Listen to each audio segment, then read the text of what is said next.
Welcome back to my channel বেস্টি। তো আজকে আমি রিভিউ করব তেরে ইশক মে সিনেমাটা। ফার্স্টেই বলবো বইটার পজিটিভ দিকগুলোর কথা। ধনুষের অ্যাক্টিং জাস্ট অসাধারণ। ওর চোখে মুখের এক্সপ্রেশন, ও যখন ডায়লগ ডেলিভারি করছে, তারপর ওর যে রাগগুলো যেভাবে ফুটিয়েছে অসাধারণ। তার সাথে আমি বলবো কৃতি স্যাননের কথা। কৃতি স্যাননের অ্যাক্টিং খুব ভালো হয়েছে। কিছু কিছু জায়গায় আমার মনে হয়েছে ওর একটু দীপিকা আলিয়া দুজনেরকে একটু মিক্সচার করে মানে কাজ করার চেষ্টা করছে, but that's okay, or acting খুবই ভালো।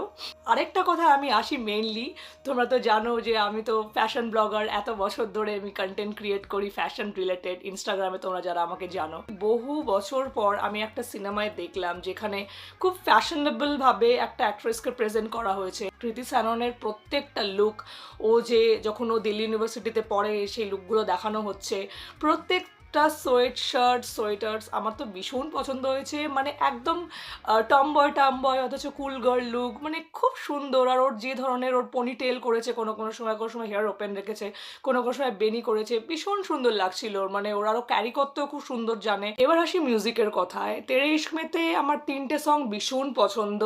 সেটার মধ্যে ফার্স্টটা হচ্ছে তেরে ইশক মে টাইটেল ট্র্যাক, যেটা মুভি থেকে বাদ দিয়ে দেওয়া হয়েছে। So I am very disappointed যে কেন এরকম করলো, যে গানটা সব থেকে সুন্দর আর এতটা হিট হয়ে গেছে, সেই গানটাকে কি করে বাদ দিল মেকার্সরা, আমি কিছু বুঝলাম না। তারপর দিওয়ানা দিওয়ানা, যবে থেকে তেরে ইশক মের মিউজিক লঞ্চ হয়েছে তবে থেকে আমি এটা একদম লুপে শুনছি।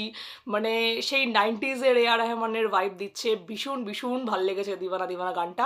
বাট এটাও আমি ডিসঅ্যাপয়েন্টেড হয়েছি যে এই গানটা যখন সিনেমাতে আসছে, কোনো রকমভাবে গানটার সাথে আমি ফিল্মটা ঠিক মিল খুঁজে পেলাম না। মানে এই গানটা একটা অনেক বেটার স্ক্রিপ্ট বা একটা বেটার স্টোরিতে মানে হতে পারতো। এটা সিনেমা দেখার সময় আমার মনে হয়েছে।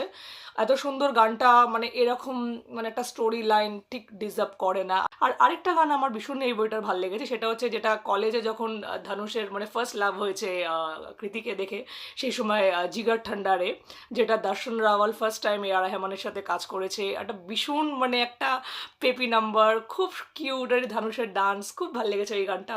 স্টোরি লাইন সিনেমাটাতে বলতে গেলে কিছুই নেই। তোমরা যখন মানে দেখতে বসবে তোমরা ভাববে যে মানে কুচভি দেখাচ্ছে, কুচভি। মানে একটা ফার্স্ট হাফ অবধি তাও সিনেমাটার মধ্যে কিছু মানে স্ক্রিপ্ট আছে আমি বলবো, কিছুটা মানে মেকার্স যেটা দেখাতে চেয়েছে সেটা কিছুটা বোঝা যাচ্ছে। বাট সেকেন্ড হাফ থেকে যে কি শুরু হয়ে গেল,